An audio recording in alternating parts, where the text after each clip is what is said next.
Hello everyone, welcome back to IGNOU exams. आज मैं आपको जीएस के कुछ इम्पॉर्टेंट पॉइंट्स करवाऊंगी, जैसे कि जो स्टैचू ऑफ यूनिटी है, सेंट्रल विस्टा है और राम मंदिर है, इसके बारे में पढ़ाऊंगी मैं आपको। इस्टेब्लिशमेंट डेट, कितना टोटल एक्सपेंसेस लगा, कितने एरिया में है, ये सब चीज़ें आज हम पढ़ेंगे।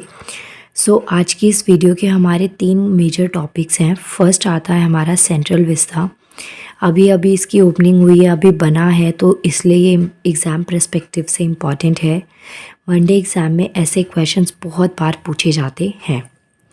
तो जो हमारा नया पार्लियामेंट बना है, उससे उसी का जो प्रोजेक्ट है उसे हम सेंट्रल विस्टा कहते हैं। इसकी फाउंडेशन हुई थी 10 दिसंबर 2020 को, और किनके द्वारा? नरेंद्र मोदी के द्वारा। इसकी नींव दिल्ली में रखी गई। अगर हम इसकी शेप की बात करें तो कैसी शेप है? ट्रायंगुलर शेप है। आपको मुझे कमेंट ये करना है कि जो पहले वाली पार्लियामेंट की बिल्डिंग थी उसकी शेप कैसी थी।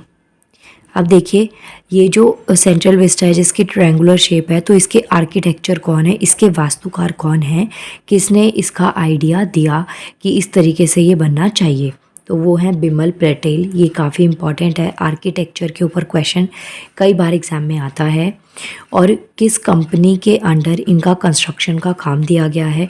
तो वो टाटा प्रोजेक्ट लिमिटेड है। अब एक्सपेंसेस की बात करें, जो खर्चा है वो है 1000 करोड़ और एरिया है 65,000 स्क्वायर मीटर। तो इतने एरिया में ये सेंट्रल विस्टा प्रोजेक्ट बनाया गया है। इसमें शेप याद रखनी है आपको, एक तो इम्पॉर्टेंट चीज़, दूसरा आर्किटेक्चर और कंस्ट्रक्शन कंपनी।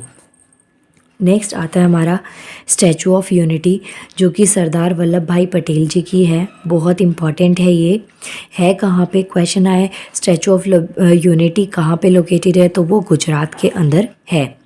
अब इनका जो बर्थ है, सरदार वल्लभ भाई पटेल, इनका बर्थ है 31 अक्टूबर 1875, और 31 अक्टूबर को ही नेशनल यूनिटी डे बोला जाता है। जो आपके इम्पॉर्टेंट डेज़ आते हैं उसमें ये भी आप याद रख लीजिएगा कि 31 अक्टूबर को कौन सा डे सेलिब्रेट किया जाता है, तो वो है नेशनल यूनिटी डे। डेथ की बात करें तो 15 दिसंबर 1950 में इनकी डेथ हुई थी। 1875 इनका बर्थ ईयर है, अक्टूबर, और दिसंबर 15 इनका डेथ ईयर है।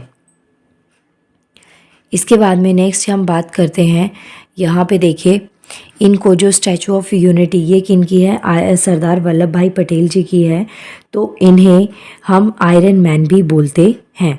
इनको आयरन मैन बोला जाता है। क्वेश्चन आ जाए सरदार वल्लभ भाई पटेल जी का जो दूसरा नाम है क्या है, वो आयरन मैन है, या आयरन मैन किनको बोला जाता है? तो सरदार वल्लभ भाई पटेल को कहा जाता है। और ये आयरन मैन है, तो आयरन लेडी किसको कहते हैं? तो आयरन लेडी बोला जाता है इंदिरा गांधी को। तो ये आपको याद में रखना है कि इंदिरा गांधी को आयरन लेडी बोला जाता है, सरदार वल्लभ भाई पटेल को आयरन मैन बोला जाता है। अब जैसे यहाँ पे सरदार वल्लभ भाई पटेल जो हैं, इनकी मैंने यहाँ पे बर्थ और डेथ ईयर बता दिया यहाँ पे आपको। तो अब बात करते हैं जो इंदिरा गांधी है, इनकी डेथ ऑफ बर्थ कब है? तो जो इनका बर्थ है वो कब है? अक्टूबर। देखिए, दोनों का अक्टूबर ही है, लेकिन इंदिरा गांधी जी जो हैं उनका जो बर्थ है वो है यहाँ पे आपके पास में 19 नवंबर, और डेथ वाला जो टाइम है वो है अक्टूबर। तो आपको याद रखना है 1917 और 1984।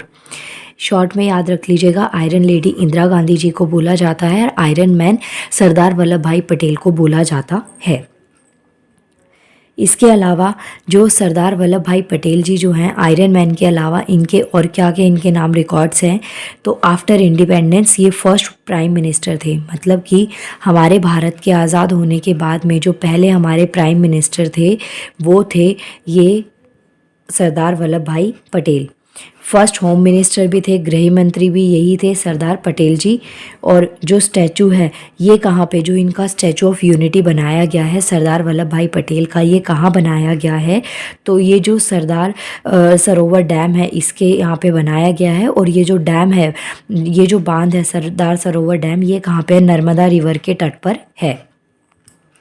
अगर स्टैचू ऑफ यूनिटी में आपसे रिवर पूछ ली जाए तो आपको बतानी है नर्मदा रिवर। और अगर आपसे पूछ लिया जाए कि कौन से डैम पर, तो वो सरदार सरोवर डैम है, ये आपको याद रखना है।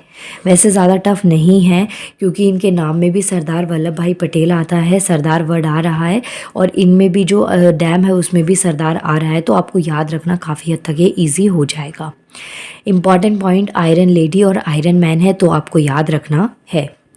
नेक्स्ट आता है हमारे जो ये स्टैचू ऑफ यूनिटी बना, जैसे कि यहाँ पे सेंट्रल विस्ता था तो इसके आर्किटेक्चर कौन थे, कंस्ट्रक्शन कंपनी कौन सी थी और टोटल एक्सपेंसेस कितने लगे। ऐसे ही स्टैचू ऑफ यूनिटी में जो आर्किटेक्चर थे वो कौन है, राम सुथार, ये इम्पॉर्टेंट है।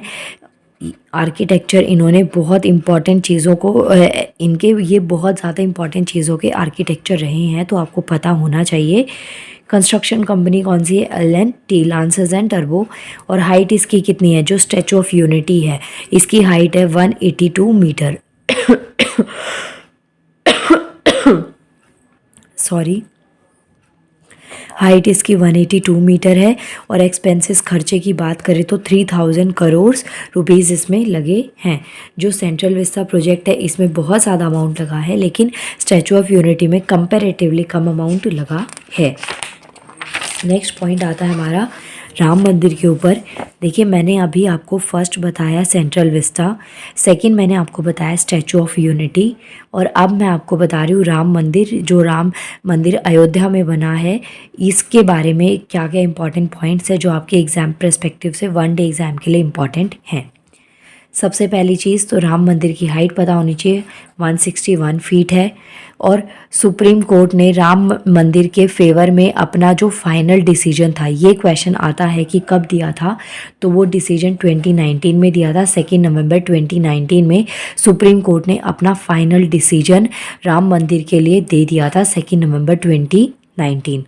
फाउंडेशन कब, इसकी नींव कब रखी गई थी, तो 5 अगस्त 2020 में। देखिए 2019 में इसके लिए फाइनल वो दे दिया गया था, डिसीजन दे दिया गया था, और 2020 के अगस्त में इसकी नींव रखी गई थी, और ये नींव रखी थी हमारे पीएम मोदी जी ने। प्लेस है कहाँ पे राम मंदिर, अयोध्या, यूपी में। और ओल्ड नेम जो था अयोध्या का, ये आपसे कई बार पूछा जाता है, ओल्ड नेम आपको पता होने चाहिए स्टेट्स के। तो ओल्ड नेम क्या था अयोध्या का, वो है फैज़ाबाद। अब कौन सी ऐसी रिवर है जिसके ऊपर अयोध्या सिचुएटेड है, तो वो है सरयू रिवर।